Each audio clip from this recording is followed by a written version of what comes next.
तर सांगली साताऱ्यातली दृश्य आपण पाहतोय। कार्यकर्त्यांनी आधीच आमदार अशी धैर्यशील कदम यांच्या नावाची पाटी तयार केलेली होती। मोठा जल्लोष करण्यात येतोय सातारा सांगलीमध्ये। भाजपच्या कार्यकर्त्यांकडून गुलाल उधळत अशा रीतीने जोरदार घोषणाबाजी करत जल्लोष केला जातोय। हे सगळे राऊंडला हे सगळे या गे इकडे सगळे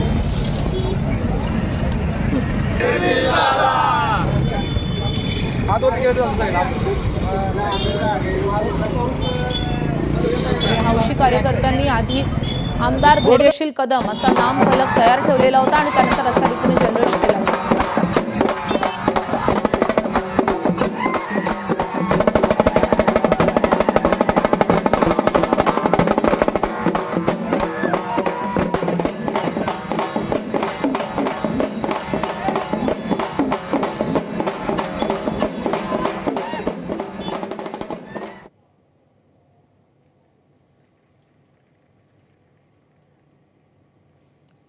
तर सांगली साताऱ्यातल्या भाजपच्या जल्लोषाचे ही दृश्य आपण पाहतोय। जोरदार गुलाल उधळत ढोल ताशांच्या गजरात अशा रीतीने जल्लोष केला जातोय। सांगली साताऱ्यामध्येही महायुतीचा विजय झालाय, भाजपचा विजय झालाय। महाविकास आघाडीला पुन्हा एकदा पराभवाचा धक्का सहन करावा लागलाय आणि त्यानंतर धैर्यशील कदम यांच्या कार्यकर्त्यांनी एकच जल्लोष केलाय। सांगली साताऱ्यामध्येही महाविकास आघाडी कुठलाही चमत्कार करू शकलेली नाही। मवियाचे उमेदवार अभयसिंह जगतापांचा पराभव झालाय। 9 मतं या निवडणुकीमध्ये अवैध ठरलेली आहेत, तर अभयसिंह जगताप यांना 292 मतं मिळाली आहेत। मात्र विजयी उमेदवार धैर्यशील कदम यांना 593 मतं मिळाली आहेत। त्यामुळे मोठ्या फरकानं धैर्यशील कदम यांचा विजय झालाय। तर नाशिकमध्ये भाजपला मोठा धक्का बसलेला आहे। खरं तर महायुतीला धक्का बसलाय, शिवसेनेला धक्का बसलाय, मात्र भाजपचे बंडखोर असलेले गोकुळ गीते विजयी झालेत।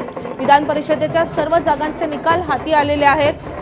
दुपारी 12 वाजण्याआधीच हे निकाल हाती आलेत, कारण पहिल्या पसंतीच्या मतांवरच हा निकाल स्पष्ट झालेला आहे। आज 11 जागांची मतमोजणी होती, त्यापैकी 3 जागांवर शिवसेनेचे उमेदवार विजयी झालेले आहेत।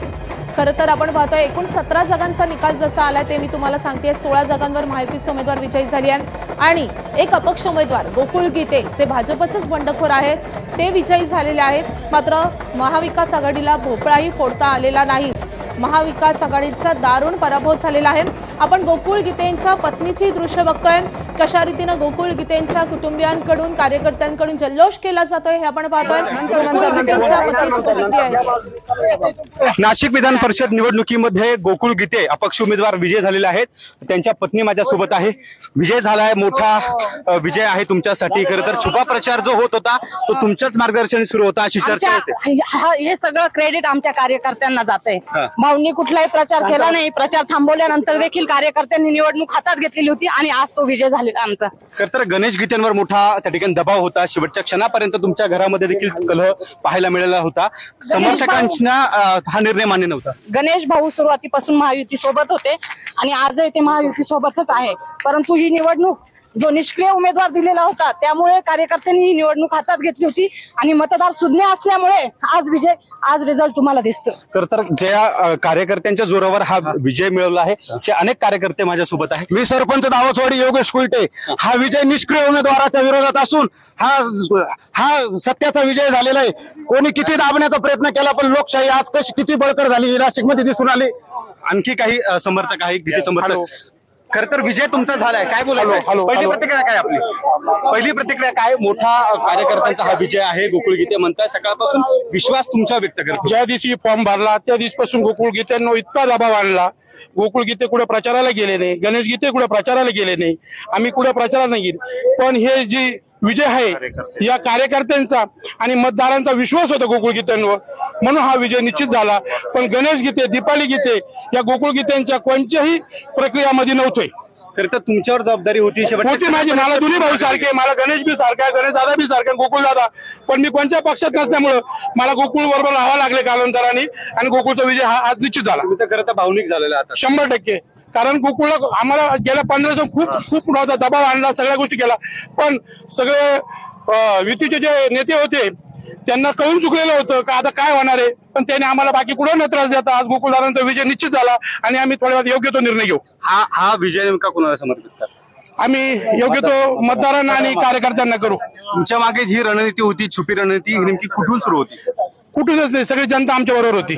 मतदार आमच्या काही समर्थक आहे. काय सांगाल आपण बघतो या ठिकाणी खरं तर जे गोकुळ गीते समर्थक आहे ते विजय या ठिकाणी खरं तर झालेला आहे. त्यानंतर हा जल्लोष खरं तर या ठिकाणी साजरा करताना पाहायला मिळत आहे. गुलाल उधळला जातोय. दुसऱ्या बाजूला गोकुळ गीते यांच्या ज्या पत्नी आहेत त्या शेवटच्या क्षणापर्यंत समर्थकांसोबत होते. आणखी काही कार्यकर्ते आहे.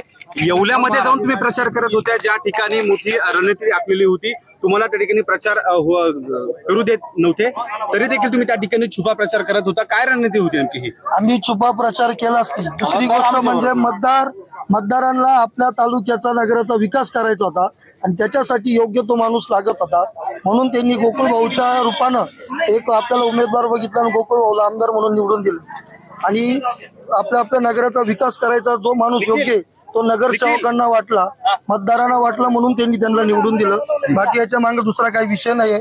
आम्ही प्रचार थांबवलेला होता, आम्ही सगळे शांत बसलेलो होतो. ही निवडणूक जनतेनं मतदाराने हातात घेतलेली होती, म्हणून या ठिकाणी भाऊ आमदार झाले. विजय झालाय तुमचा. शेवटच्या क्षणापर्यंत तुम्ही त्या ठिकाणी गणेश गीतेंसोबत देखील भांडताना त्या ठिकाणी पाहायला मिळत होते. तर ठाकरेंचे खासदार संजय राऊत सध्या बोलतात, आपण थेट जाऊयात. घेतली तरी जिंकले. गोकुळ गीते याने उमेदवारी मागे घ्यावी किंवा घेतली यासाठी राज्याचे मुख्यमंत्री देवेंद्र फडणवीस, दुसरे मंत्री, नाशिकचं काम पाहणारे